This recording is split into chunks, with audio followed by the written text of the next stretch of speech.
எதிர்க்கட்சி தலைவரும் திருவாரூருக்குள்ள போவே முடியாது. ஏன்னா கலைஞருடைய மண் அது. 55% ஓட்டு போடுவாங்க. யார் எம்எல்ஏ நின்னாலும் கண்ணை மூடி போடுவாங்க. ஆனால் ஒட்டுமொத்த திருவாரூர், வேணா நான் பஸ்ஸுக்குள்ள இருக்கிறேன், நானே பயந்துட்டேன். ஒட்டுமொத்த திருவாரூர் மண்ணில் ஒரு 2 கிலோமீட்டர் போறதுக்கு 4 மணி நேரம் ஆச்சு அண்ணன் போறதுக்கு. இதுக்கு தான் பயம், இதுக்கு தான் கரூர். அப்ப கரூர்ல பிரச்சனை நடத்தி என்ன பண்ணாங்க, அவர் ஒரு குற்றவாளியில மாட்டவரத்துக்கு வேலையை பண்ணிட்டாங்க. அண்ணன் எமோஷனல் ஆளு, ஆல்ரெடி மக்களுடைய இறப்பு. இந்த பிரச்சனைலாம் பண்ண அரசியல் விட்டு போயிடுவார், பிரஷர் கொடுத்தா அரசியல் விட்டு போயிடுவார்.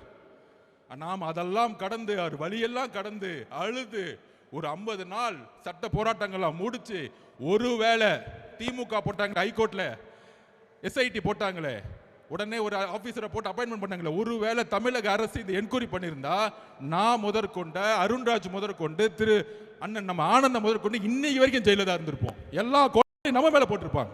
இதுதான் திமுகவுடைய சூழ்ச்சி.